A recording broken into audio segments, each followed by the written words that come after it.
यूहन्ना की इंजील और उसका 5वां बाब जो 47 आयात पर मुश्तमिल है।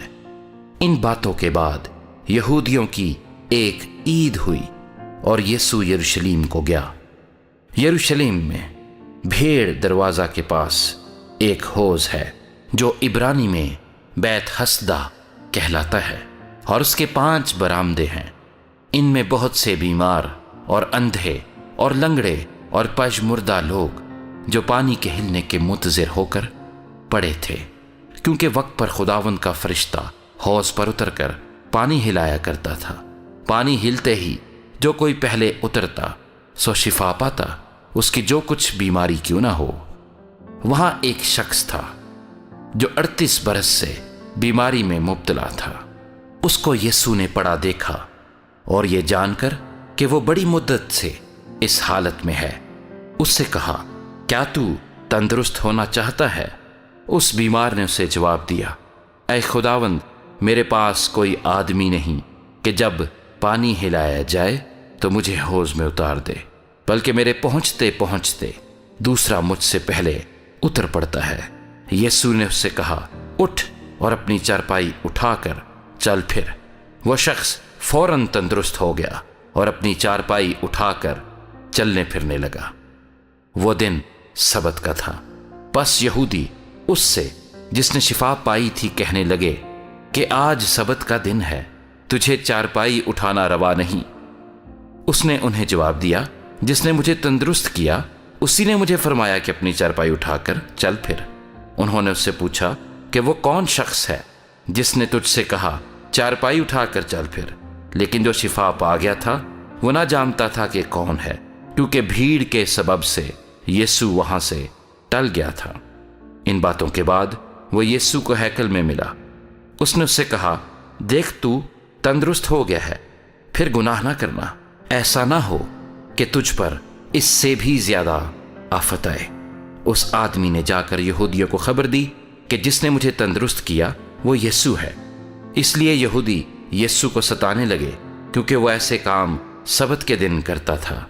लेकिन यीशु ने उनसे कहा कि मेरा बाप अब तक काम करता है और मैं भी काम करता हूं। इस सबब से यहूदी और भी ज्यादा उसे कत्ल करने की कोशिश करने लगे कि वो न फक्त सबत का हुक्म तोड़ता है, बल्कि खुदा को खास अपना बाप कहकर अपने आप को खुदा के बराबर बनाता था। बस यीशु ने उनसे कहा, मैं तुमसे सच कहता हूं कि बेटा आपसे कुछ नहीं कर सकता सिवा उसके जो बाप को करते देखता है, क्योंकि जिन कामों को वो करता है उन्हें बेटा भी उसी तरह करता है।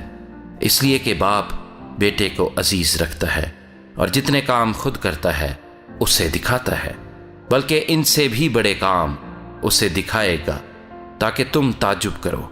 क्योंकि जिस तरह बाप मुर्दों को उठाता और जिंदा करता है, उसी तरह बेटा भी जिन्हें चाहता है जिंदा करता है।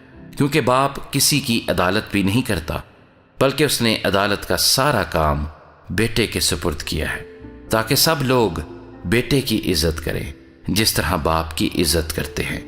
जो बेटे की इज्जत नहीं करता वो बाप की जिसने उसे भेजा इज्जत नहीं करता।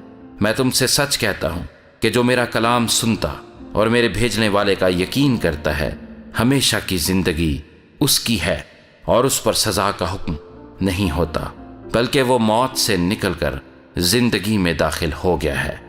मैं तुमसे सच कहता हूं कि वो वक्त आता है, बल्कि अभी है, कि मुर्दे खुदा के बेटे की आवाज सुनेंगे और जो सुनेंगे वो जिएंगे।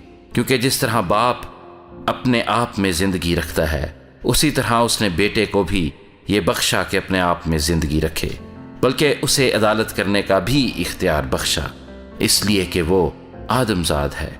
इससे ताजुब ना करो, क्योंकि वो वक्त आता है कि जितने कब्रों में हैं उसकी आवाज सुनकर निकलेंगे। जिन्होंने नेकी की है जिंदगी की क़यामत के वास्ते, और जिन्होंने बदी की है सजा की क़यामत के वास्ते।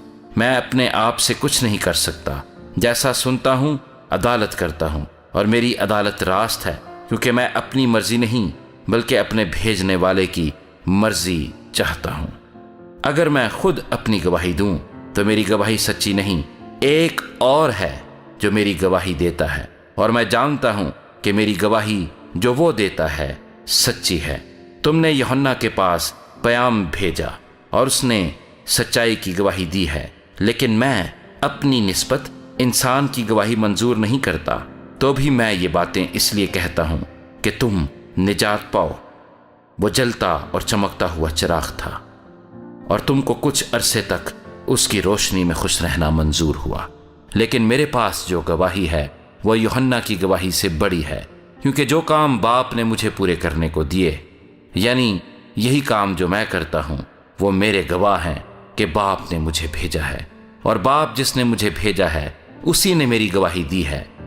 تم نے نہ کبھی اس کی آواز سنی ہے اور نہ اس کی صورت دیکھی، اور اس کے کلام کو اپنے دلوں میں قائم نہیں رکھتے، کیونکہ جسے اس نے بھیجا ہے اس کا یقین نہیں کرتے۔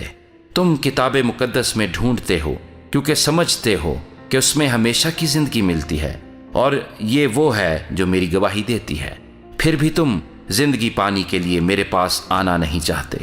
میں آدمیوں سے عزت نہیں چاہتا، لیکن میں تم کو جانتا ہوں کہ تم میں خدا کی محبت نہیں۔ میں اپنے باپ کے نام سے آیا ہوں اور تم مجھے قبول نہیں کرتے۔ اگر کوئی اور اپنے ہی نام سے آئے تو اسے قبول کر لوگے۔ تم جو ایک دوسرے سے عزت چاہتے ہو اور وہ عزت جو خدا واحد کی طرف سے ہوتی ہے نہیں چاہتے، کیوں کر ایمان لا سکتے ہو؟ یہ نہ سمجھو کہ میں باپ سے تمہاری شکایت کروں گا۔ تمہاری شکایت کرنے والا تو ہے، یعنی موسیٰ جس پر تم نے امید لگا رکھی ہے، کیونکہ اگر تم موسیٰ کا یقین کرتے تو میرا بھی یقین کرتے، اس لیے کہ اس نے میرے حق میں لکھا ہے۔ لیکن جب تم اس کے نوشتوں کا یقین نہیں کرتے تو میری باتوں کا کیوں کر یقین کرو گے؟